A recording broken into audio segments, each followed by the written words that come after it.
Episode 5, scene 1, shot 1, take 1, action. We're doing well today. How about you, Sam? Hey, I'm superb. Fra, ribu.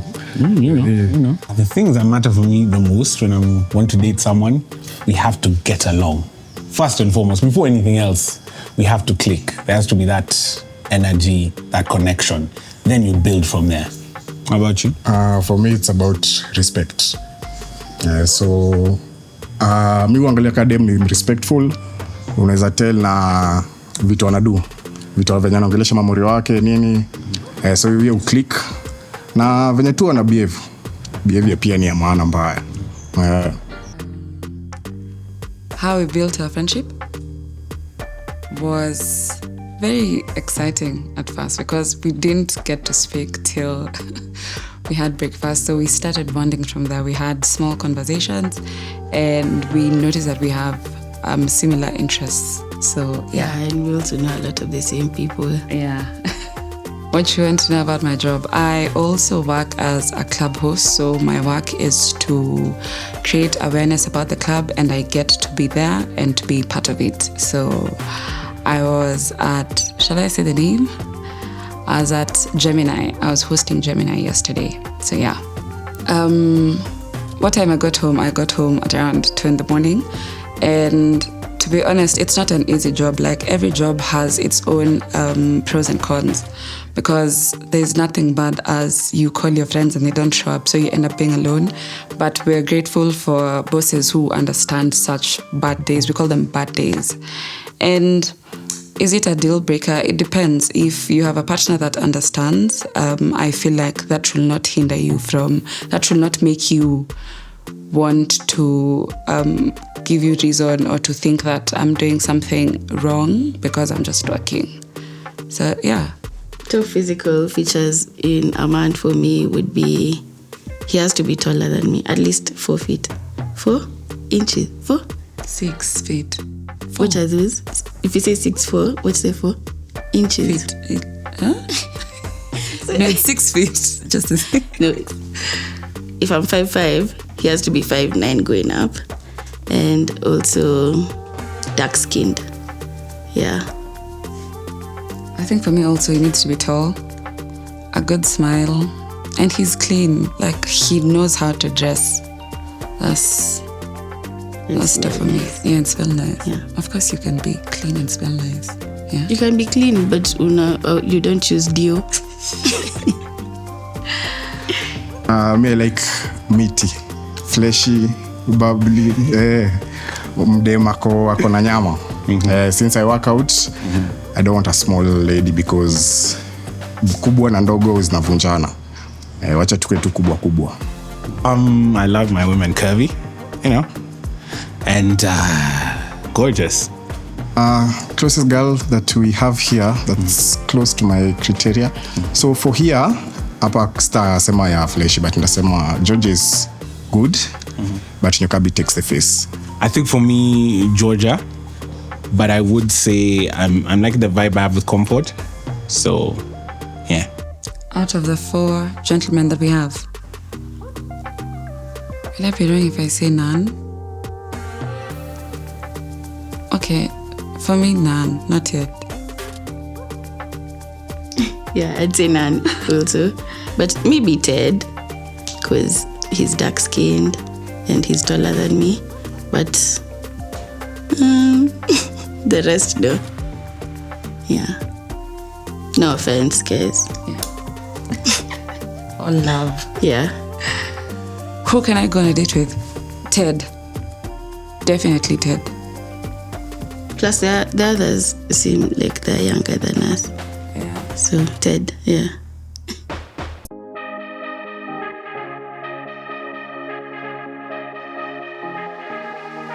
I've been losing sleep. What to do? Could somebody come and take me away? I've been in the deep without you, and I got it in my head night and day. But we are one step closer. We're all in this together. Put your hand in mine. Yeah, we are one step closer. Can you feel it, baby? It's the end of the line. It looks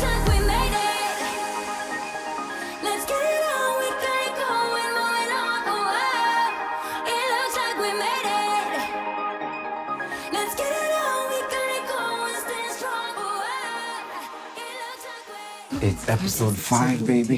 JOYRIDE podcast. Karibuni sana. Samuel always right on the drip. So let's just it's one. Nice. It's a little bit fresh. It's like there's like a purple pink somewhere. Colorful. Yeah. Nice one. We're here. Hi guys, this is episode 5 of the Love on the JOYRIDE podcast, and we're super happy to be here. Yesterday we left this at such a high note. Tensions were flaring, but I'm happy to be here. My name is Ben Psycho. And my name is Wanjiru. Karibuni sana. Welcome. Our participants, how are you feeling today? Good. Yeah, tensions came down. Now it's all out. Once it's done attend, I feel like Sam and Ocampo are coming at you. Today. And they planned it. And look at the way they're sitting now. Yeah. But we have the psychologist, Yokabi. To help them. Yeah. You know, even yesterday after the show, the psychologist had a minute with both Ocampo and Sam. What were your findings about What did you study from those two subjects? Client privilege. Okay. Hey. Stana professional? Hey, okay. That's really, really, really good. But Karibuni sana, the rules of the game are still the same. Yes. So Ben and I will start this session off with a few questions, and after now we'll pass it round. So Yes, remember what we do is that we go through the JOYRIDE questions and see how we can learn more about ourselves, if you can find somebody who you can gel with. Remember, you can order this game on the link provided in the description box below. You can order it from Games 254. Game Nights 254. Game Nights 254, and they'll have it delivered at your doorstep. So you can play this with your friends, your families, your potentials. It can really quicken the talking stage, you know. It's quick, fast. I'm also happy everyone has come back today. At least that means yesterday wasn't so bad. I'm a bit scarred, you know.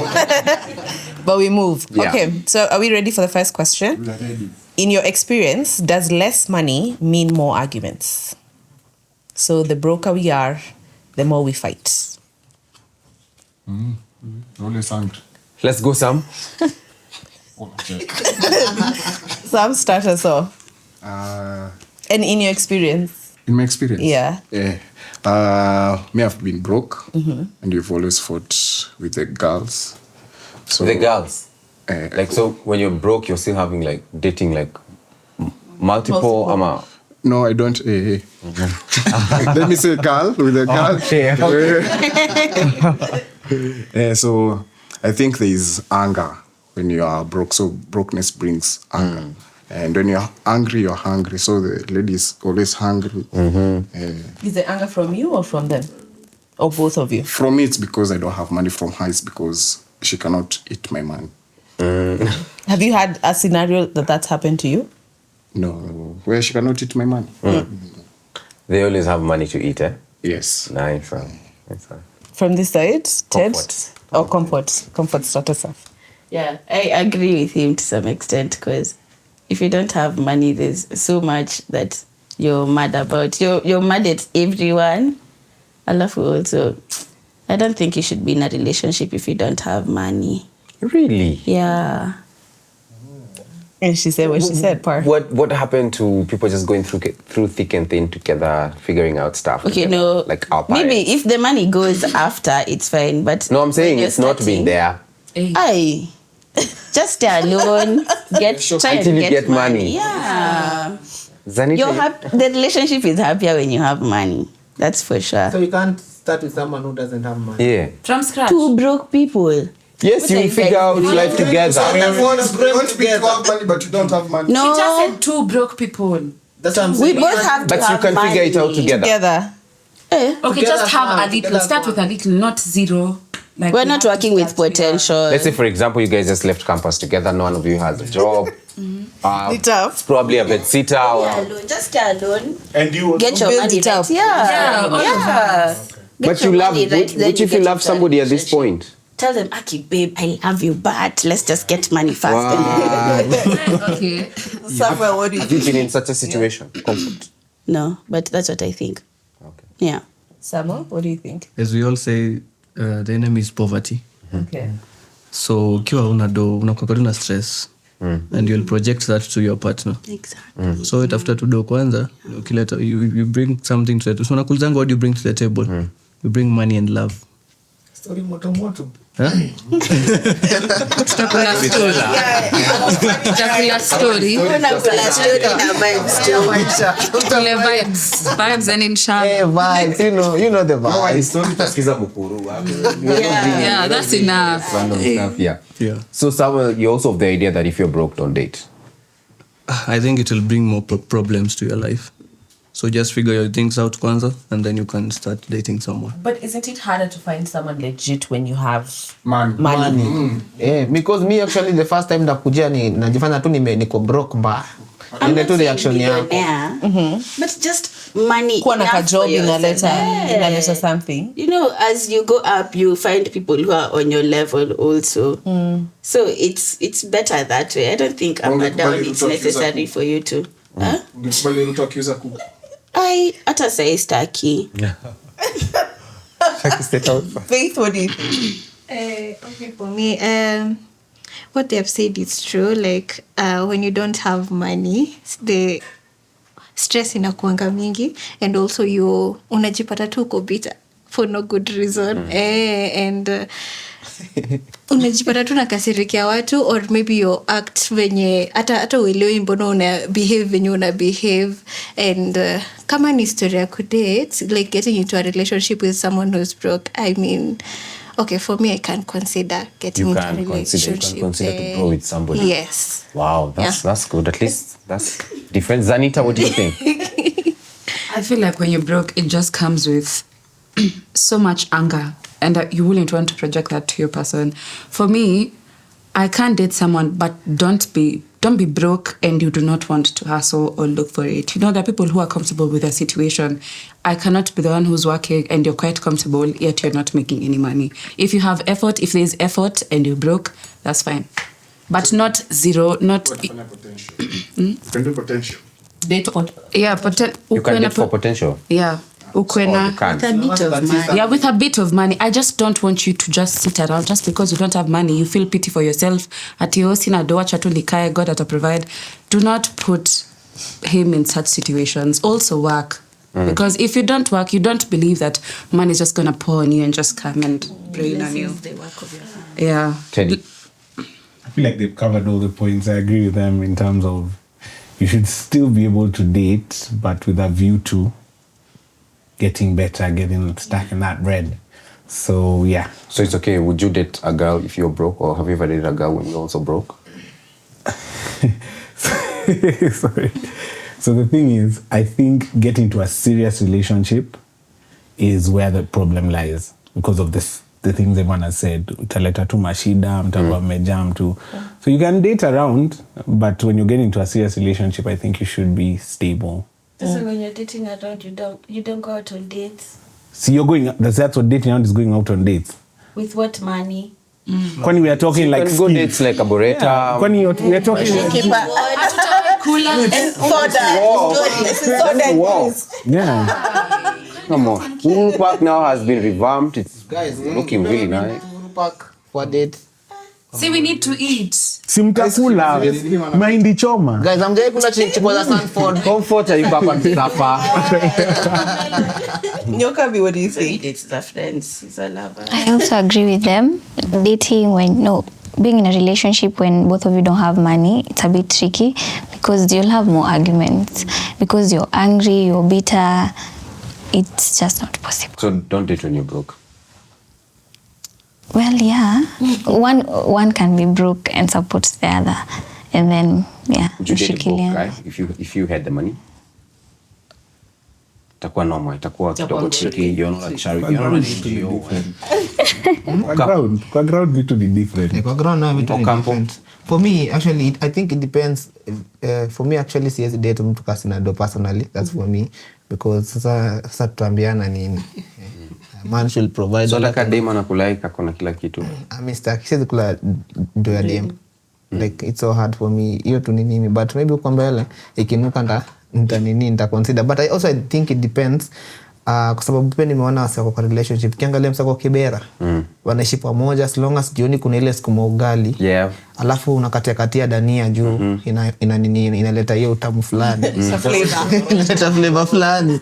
Na roiko maisha inasonga mbele. So I think it depends how exposed you are.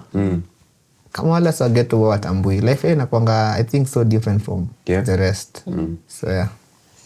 Wow. It's interesting. Let's do the next one. Pick a one.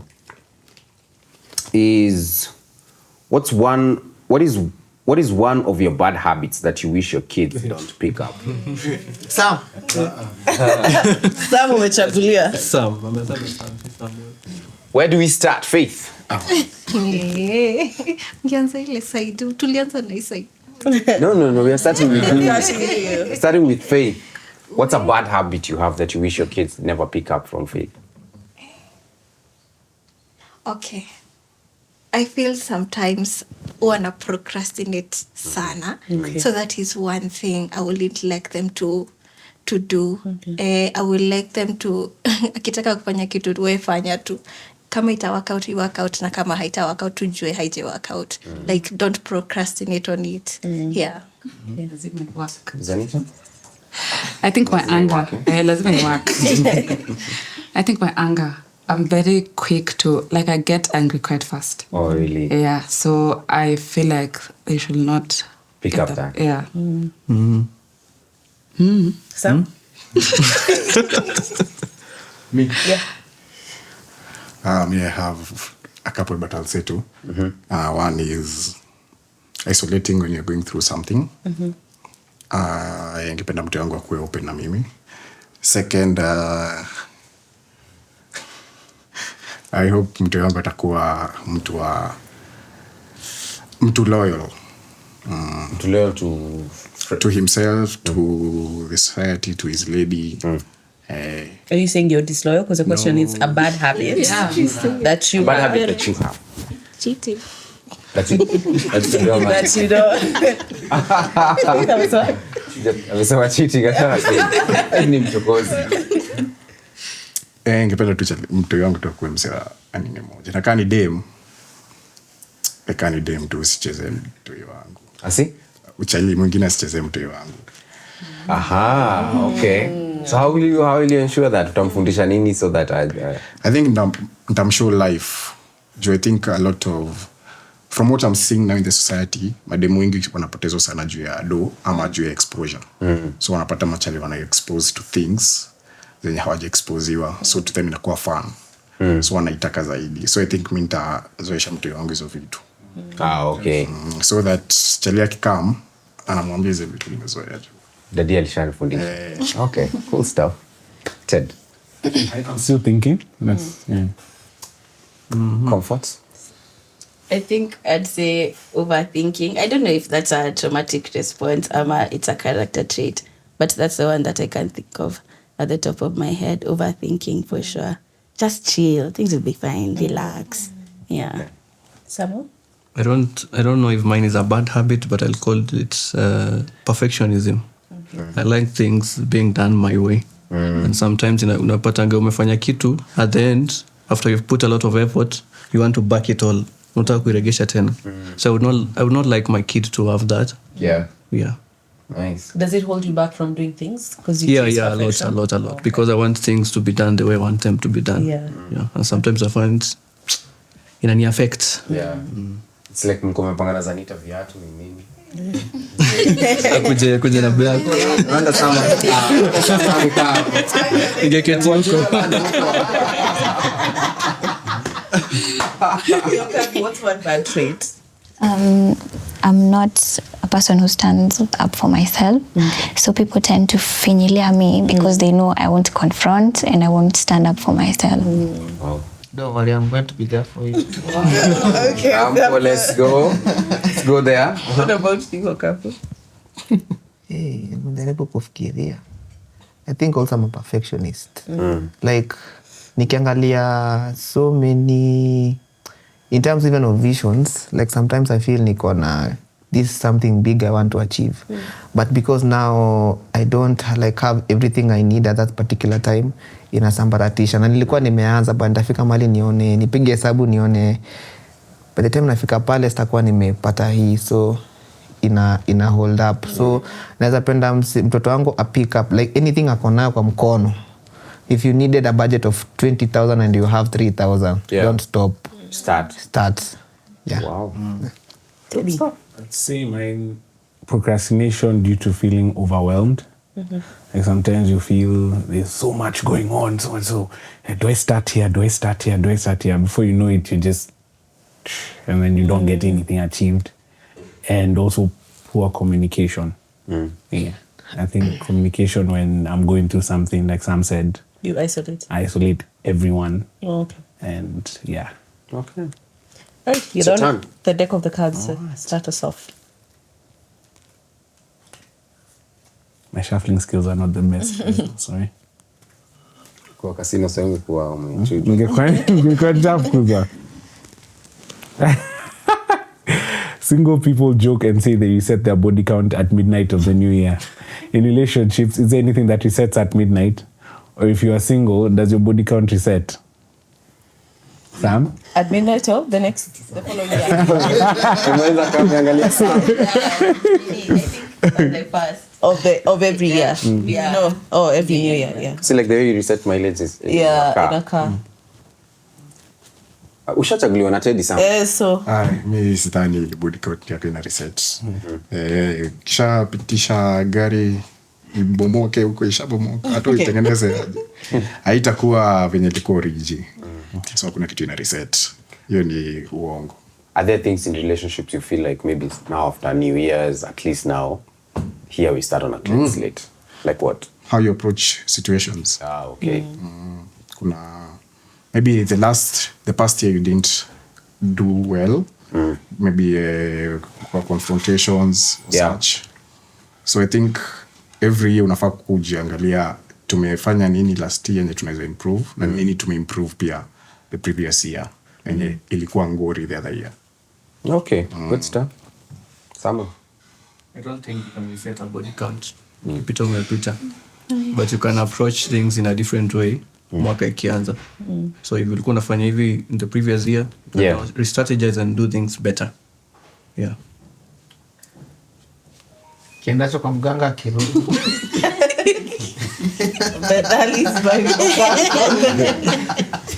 Kisha ndio imeenda.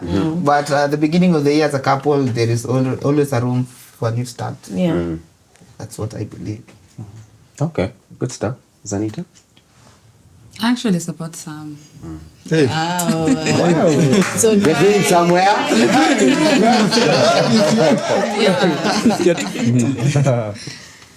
Like, you just need to work on how you approach things, because a body count, you can't reset body count. It's happened, you know? So what you can do is just be a changed person and just know how to talk about things and go about them. Yeah. Cool stuff. I agree with them. You can't. Yaani mama na Sam. Anatoa Teddy. Baba. But ndio show imeanza. Wacha tuone. The deck of cards. It was Nyokabi who was safe. Oh, I haven't answered. Oh, okay. Okay, me, I'll answer the middle one. In relationships, anything that resets at midnight, I think by the time you're going to bed, if there was any conflict, you should have talked it out, sorted it out, and the next day fresh. No beef. Yeah, no beef, because your resentment together could build. Yeah. Okay. Comfort? Faith. Oh, yeah. Yeah. About the relationship, I saw Shikonguru and Mike Mondo had a thing called couples AGM that they do at the beginning of the year, and I thought that was nice. I think everyone should implement it, actually. I thought it was a very good idea. What is it? It's you come together at the end of the year and review your year, financial, everything, and then so you set goals for the next year. Yeah, I think that's what it was. Yeah, alafu body count, I think as long as there's no evidence, it's zero. And evidence is a baby, so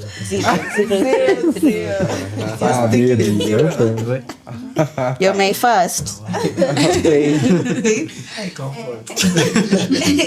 For me, I agree with everyone. The story, story. Okay, wacha niseme, not everyone. Nasema, your story body count. Like, I agree that you can't reset it. Like, it shall happen. Unless you don't want to do it in the next year, then you unachana na hiyo mambo. Then next year unasema, unakaa hivyo. And also story issues. Like you're having issues, I feel like that one, you issue your siku, you just solve your siku, then the next day you start afresh. Yeah. Okay. That was pretty decent. Okay. Samuel, did you answer? Yeah, Okay. did. What do you think is the greatest love song ever written and why? What do you think is the greatest romantic film ever made and why? What about the song or movie did you relate to? Do you think that the understanding you drew from songs or movies gave you an unrealistic expectation of love? Okay. Okay? Let's start with the love song. Okay. Then we'll go to the film. Okay. So what do you think is the greatest love song of all time? Swali. Do you want to go?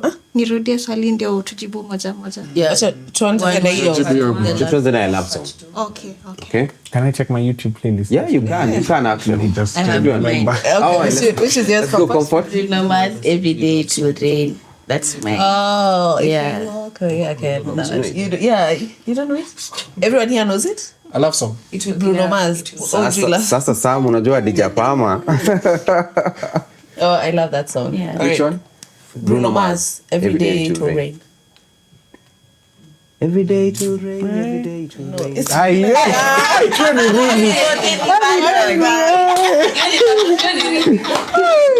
Unajua unaweza tukusha sana una believe.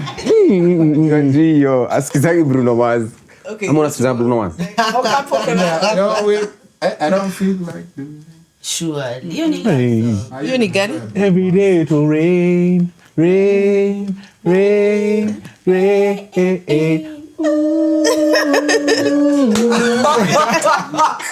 Yeah, that's the Ocampo. What's the best love song that you know? Maybe umeisikia. That meant something to you. Hey. I think yeah. What did I come up? Mimi niko na love song. Chris Martin. Which one? Is it love? Is it love that keeps you on? Inaendanga hivyo. Imba. All the time. Ebu wachezee. Why does it mean so much to you? Because hata sijui. But unailike it. Ikiimba inaniambianga nyayo mapenzi ni tamu. Yeah. Okay. For me, I'd say it's one. I don't even know the artist, but it looks like we made it. Shania Twain. I think yeye ndo nilikuwa natafuta kwa akili yangu. Wewe unajua I'll go with that one too. That's Can I ask a question? Yeah. What song did you guys play on your first dance? We didn't have a fast dance, but the one we usually play is Kesho Kutwa. Ethan Music. That's a nice song. Yeah. Mseme zangu zote. Wacha. Ethan Muziki. Sam unaijua? Huwa ameniambia yeye. Tutapendana. Umeijua? Faith. I think for me it's All of Me by John Legend. Oh. Yeah. Sweet. Why?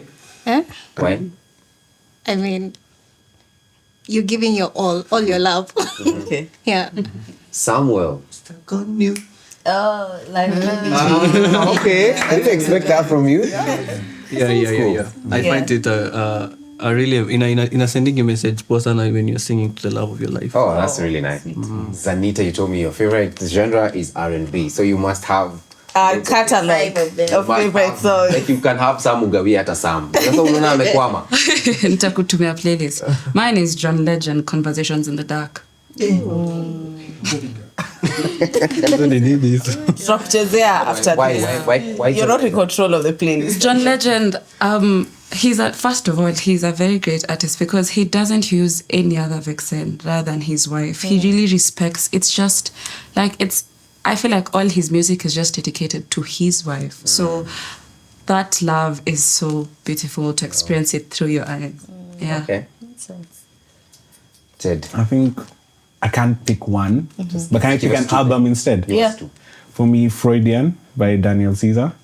I think it covers all angles of love. The raw side, the toxic side, the healthy side, just all the ups and downs. All the dudes are hearing Daniel Caesar today for the first time. Unashangaa hivi ni nani? No, it's a whole album. No single. So over lunch, Ted is in charge of the playlist. Yes. I played my playlist in the morning when kwasema toa. All right, that's a good one. Nyokabi? I have two. There's All of Me by John Legend. Okay. And That Part by Lawrence Spencer. Okay. Why do they mean so much to you? I feel like it really describes what love is and the whole emotion to the other person. Okay. Kwani reggae si ya love? Sasa one drop zukwa very nice. Ocampo yako? Sasa niwacheze, unajua wengi wao wanaijua but tulikuwa wadogo at that hizo matime.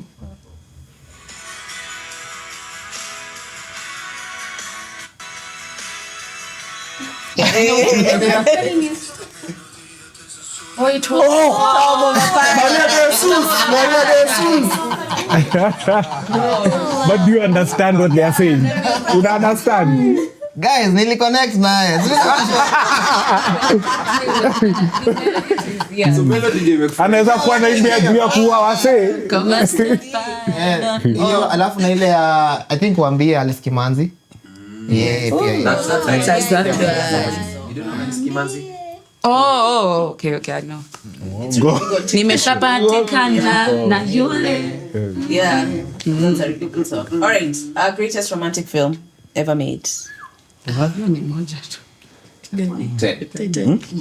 Come on.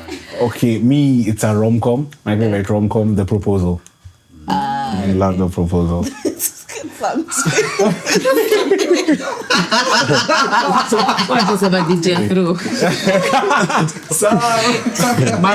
Testing. Sam, it's okay. Today I'm ready.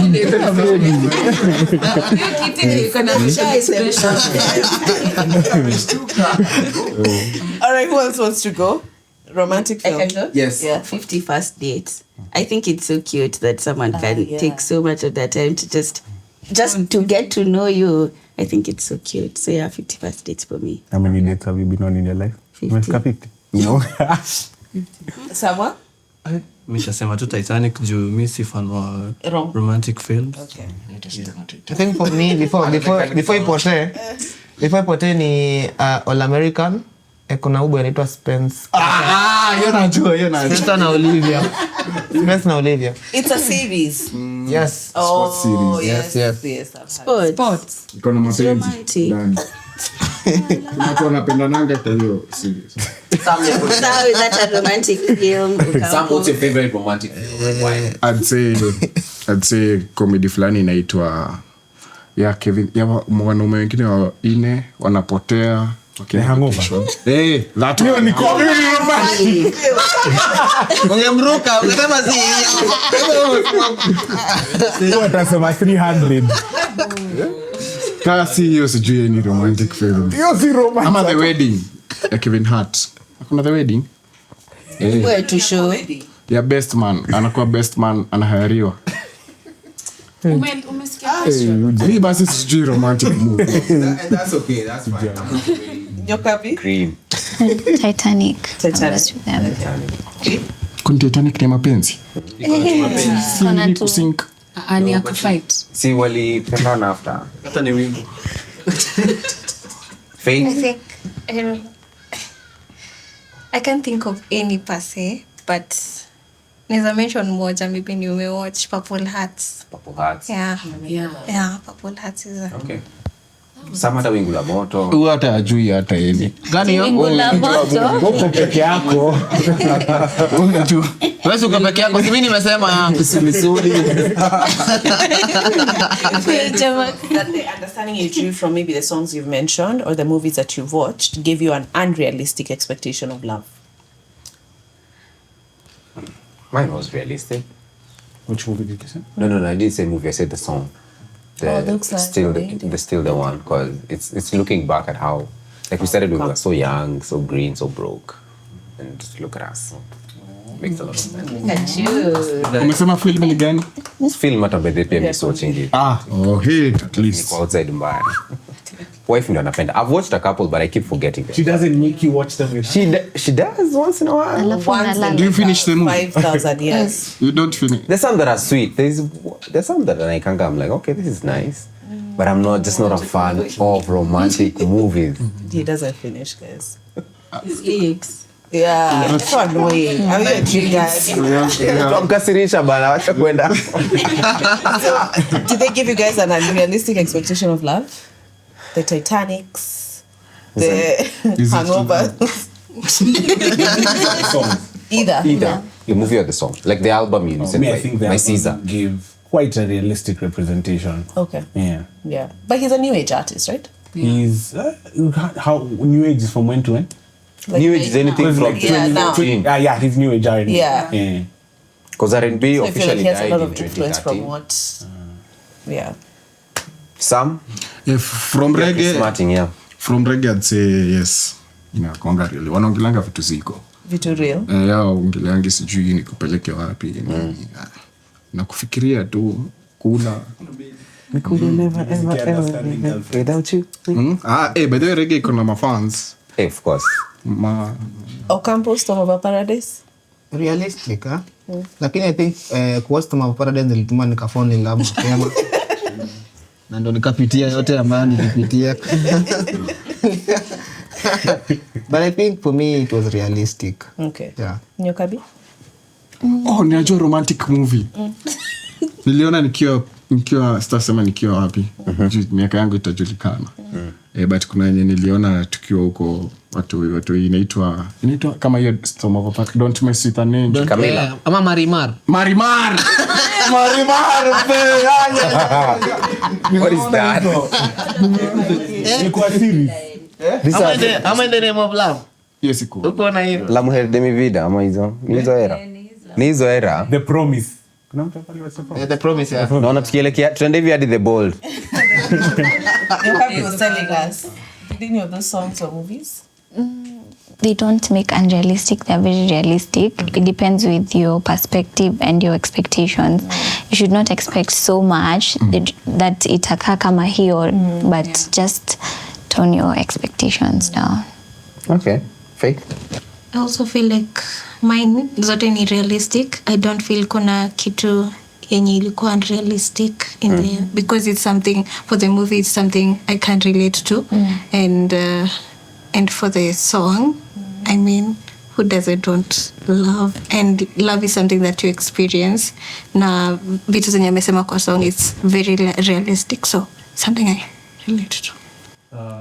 According to the song, Stuck on You, when you're in love, you relate to the song, so it brings a realistic feeling. But Titanic kidogo. A very sad story. But then it's sad. Is it on Netflix? I think me give me unrealistic expectations. Titanic. Especially romantic films. Because especially like when people argue, and I think I've said this before, when people argue, expected like the man will run after you in the rain, chase you and get down on his knees and apologize. Yeah, like, but the reality is like when you're arguing, he's not going to do any of that. He's probably going to fight you back. Or just going to be quiet. Yeah. So I think I expected that. You know, you'll be cuddled when you're fighting. But yeah, didn't happen. Really give you a road deal. No, it was unrealistic. Comfort. No, I don't think it gave me. I don't consume them that much, so I wouldn't say unrealistic. No. Yeah. Zanita? For me, it's realistic to the songs. Movies, I really don't remember movies. I watch a lot, but I don't remember the names. But for the music, of course, it can't be copy-paste, but it makes you believe that you're ever going to experience such love. It doesn't have to be like theirs, but just believe that you're going to get somewhere close to that. Yeah. Okay. Nice. That's hopeful. If you're not sure, Comfort, let's go. Question. Pick one random one real quick. Na leo tunasikizana. Yeah. What do you think it is? What? What do you think it says about a person who has decided to be single for their whole life? Or like the people who don't want to get married, you just want to be okay. Single. Yeah. How many people here, first of all, don't want to get married? I think Sam said that. Maybe I may change mine. Would you change? 80-20. 20 married. 18. Yeah. Tukianza ilikuwa 0. Haikuwa 0. Ilikuwa 20 bado? Okay. Mine is I'm not against it, but I'm just scared of marrying the wrong person. Yeah, that's scary. But every other person here would wish to marry 50-50 for Ted. Samuel? Unataka kuoa. Faith? You'd want Nyukabi? Sam? 80-20. Ocampo?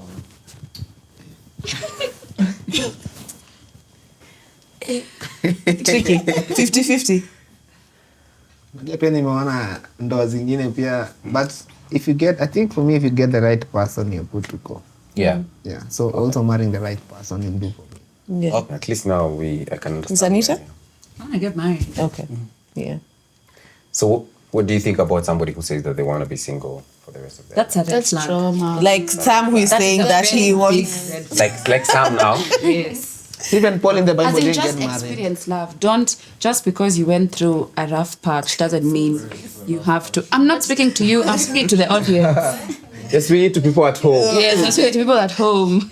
Just because you went through a bad, like, mapenzi ni kitu poa, you know. You will get hurt. Hakuna mtu anaingianga kwa mapenzi ukijua tu. It's gonna be expectation. Yeah. So it's a huge risk. You just go in and tell yourself, if it works out, fine. There are lessons that you learn from them, because I'm sure from your exes or your situationships or from your marriages, kuna kitu umelearn kutoka kwa, kuna kitu hujatoka as the same person. There's and something it's not always bad. Umesema ni risky. Umesema ni risky. Sasa unaona ile 50 ingine kwa nini nilikuwa naificha? Siende hapo. Please, tu But a lot of things in life are a risk. To live is to risk to die. Yeah.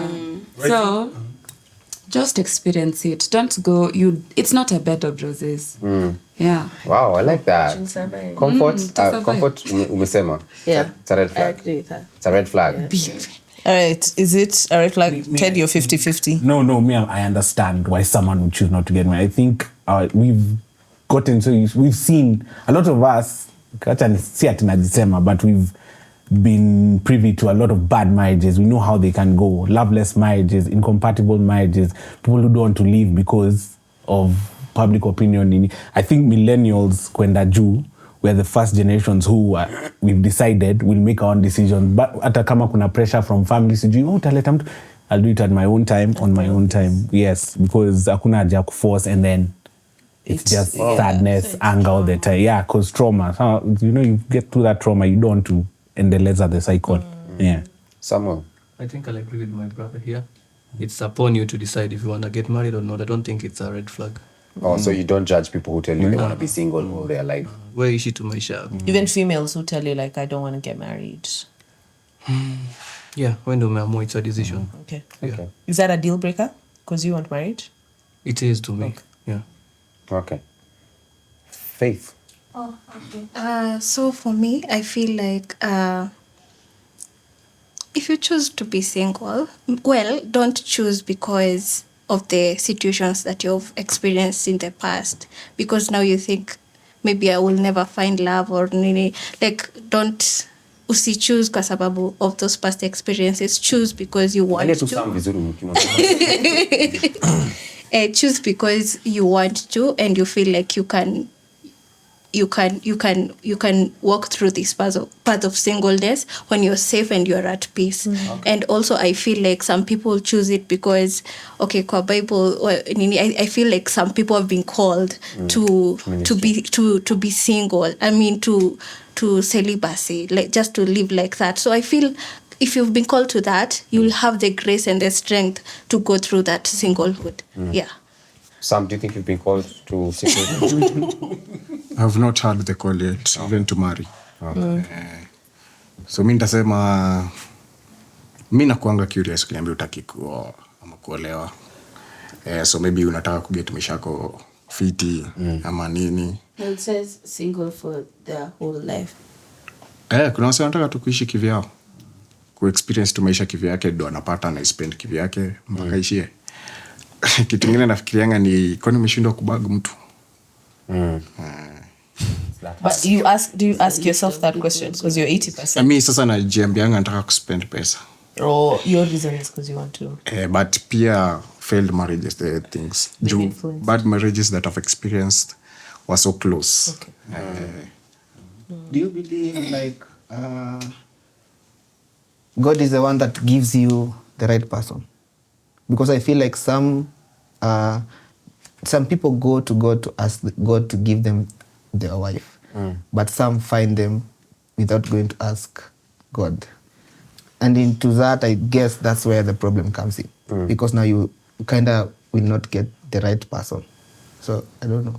I think you can tell God to draw you to people who have qualities that you admire, and you'll find that person.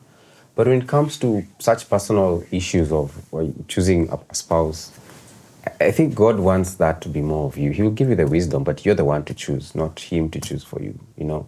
But you've gone to him. What about those who don't go to him to ask for anything?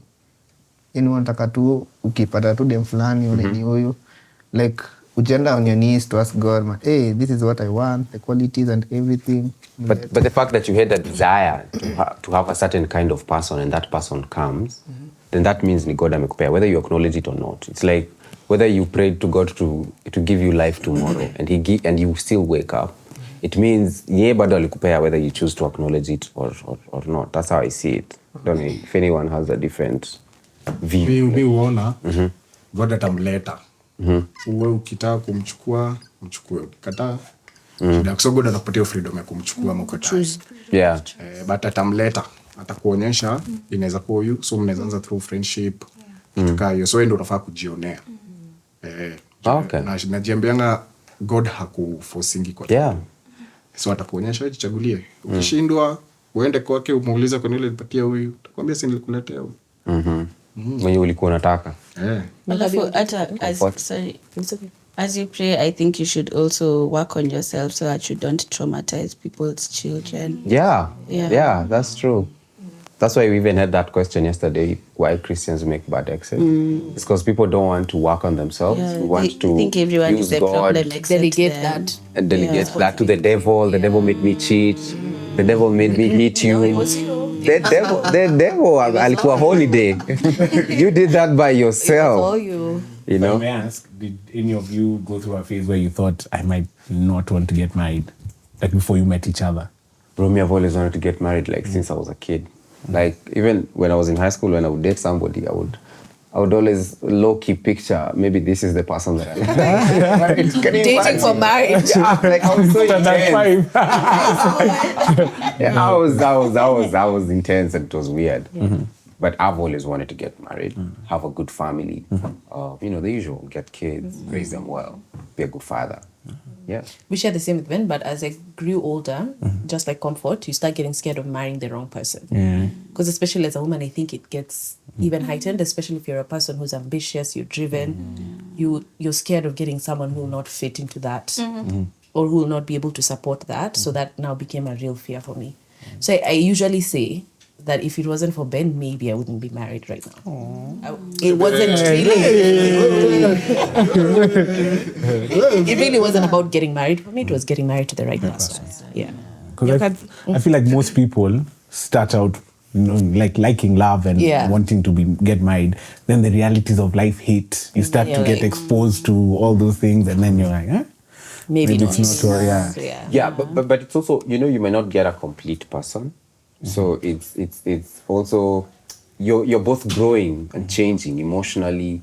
You're changing your mindsets. Because I wasn't thinking like this also when we started dating. There were some things I had to work on.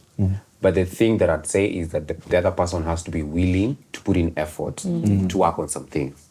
So if, for example, you have a temper problem or you're insecure, you can just work your way up slowly by slowly. Yeah. Okay, last thing, Okapi, then we'll move to the next question. I feel like such decisions are based on your experiences, your personal experiences. So I would understand, maybe you've been from a broken family. It has a lot of backstory. Yeah. Crazy. It's not as easy. A couple. Brazilian. And also to add on that, I feel like for those people that look to other marriages and then you say, oh, I saw that marriage really fail, that's why I don't want to get married. I'd tell you that marriage haina manual. Usiangalie ya msee mwingine ujijudge nayo na yako God amesema itakuwa great. Good stuff. Ukue self-aware. Know your flaws. Yes. Ask us the next question. In your relationship experience, how easy has it been to find love? With your experience, do you think it is easy to find love? Let me come again. In your relationship experience, how easy has it been to find love? With your experience, do you think it is easy to find love? If I be your smiling. Has it been easy to find love? In Nairobi? Or even Nakuru? It's not expanding the county. So in Mombasa. Yeah, Trans Nzoia. I feel like it's 50-50. It's not hard, it's not easy, because you'll just find the right person, and your energy, you'll feel like, this one is the person. And if you won't, then that's not the right person. So finding love it's 50-50. How's it been for you? Okay, it's not hard. Oh, okay. Because you know what you want. You know what you want. So if you don't get that from a person, you just know this is not it. This is not it. No forcing. Yeah. Like that. Okay. For me, kitambo, it wasn't easy. It was easy. Actually, it was easy kitambo than right now. Okay, kitambo sikuwa ninajua vile, like nilikuwa na feel tu ni unaingia na feelings. Hapa ikuwa ati more commitment, sijui nini. Nilikuwa tu naingia. So that one ilikuwa hivyo. Lakini say I feel it's a bit hard, especially to find like the right person for you. And also the qualities. I feel like si rahisi sana. It's hard. Would you say the same, Samuel? I feel like you attract what you are. Oh, okay. Yeah, there. So if you're looking for love and you're intentional about it, you'll get it. But of late, I think people are scared of being hurt. So kupata love sahi, it's a bit tricky because everyone is holding back their feelings because they think you're going to hurt me if I give it my all. Yeah. But kitambo najua ilikuwa hata sometimes ulikuwa unatafutiwa bibi. Ukiletao you say, huyu ako sawa, kasonge. But I think nowadays people are more hiding their feelings than kitambo. Yeah.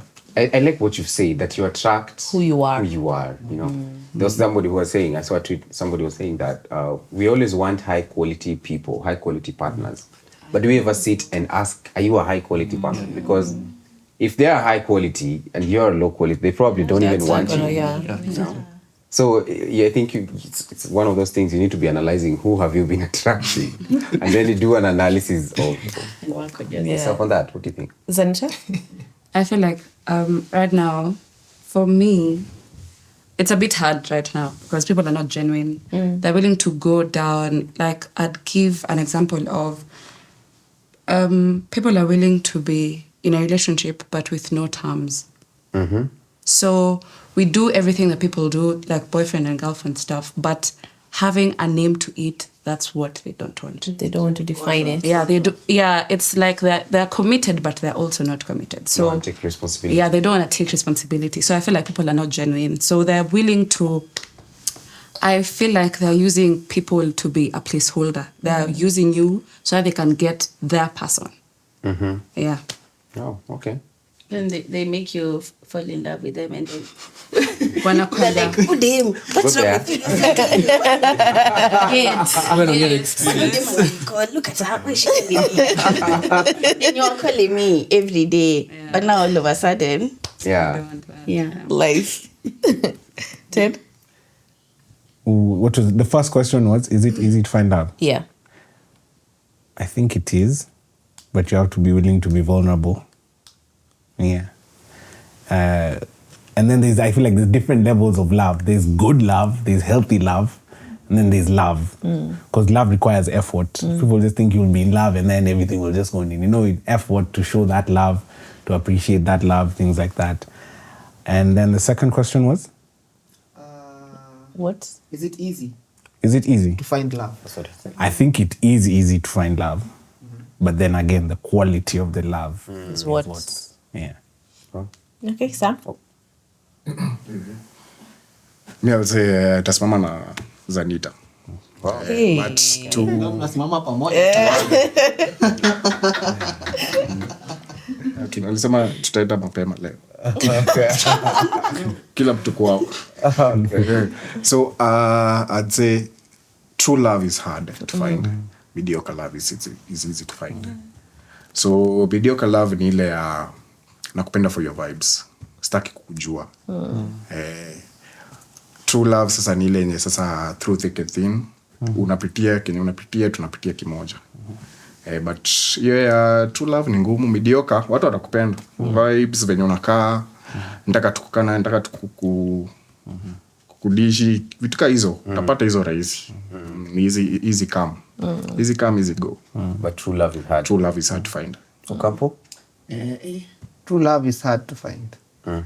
Nimetafuta miaka mingi. Toka 19. 2019. Hadi sasa sijaipata. Bado Niko kwa safari. Okay. Lakini acha tuone, najua Mungu kwa mbele ni kuzuri. Wow. Zanisha. I have another question. Yeah, please. I always turn it back because you guys are married, so you have experience. Were you fearful when you first got together? Were you like, did you ever have any doubts like, does she love me as much as I love her? Do I feel like I'm overdoing? Yeah, we had that fear. Did you have the fear? Yeah, of course, because us was even, we were coming fresh from a 5-year friendship and we were really close. So you even have the fears of losing that friendship. And like, is it worth risking this all for this friendship? Love, we had ups and downs. So before we got our footing, it was really scary. Who made the move? Bro, nilikuandika kitabu bana. Those are the traditional roles and I conform to. The guy has to make the move. You can never make the move. Okay, Were that's you fine. questioning when you like scared, like, yo? Yeah, 100%. Yeah. I was, yeah, because he was coming fresh from a relationship also. Kwa hiyo mapenzi jani yenyu, mlikuwa mnafikiria Chele anafaa kupenda dem kuliko venye dem anampenda? Ama dem apende Chali? No, we never thought about it like that. See, tulikuwa committed from the onset, you know, because as she's saying, we were very tight friends. So kama inge work, we would have also lost the friendship, because it's very hard to be friends with your ex, not unless you're super mature. But in most instances, like Ted, you know. But in most instances, especially if it ended badly, it becomes very hard. So at that point, it was just, for us, I'd say it's the willingness to keep trying and to keep pushing. Because we had our low times, our low moments, where we almost broke up. I even think borderline broke up. And then, you know, one of you has to humble themselves and be like, you know what, I accept this responsibility. And at first, it was very hard for me to accept responsibility. I feel nika, it's like kukaliwa kiplani. But ukiangalia vizuri, ni wewe ulifanya ufala. So just swallow your ego, go back there. Then with time, una notice you're working on some things, zingine zinaisha tu hivyo. Kitambo nilikuwa very confrontational. Nilikuwa msea kinchokoza like nataka kuzusha, you know. But I've come from far. You said I love you first? I did. Yeah. Were you already ready to say it and you're waiting for him? Those are the traditional roles I conform to. We've answered. Yeah. Perfect.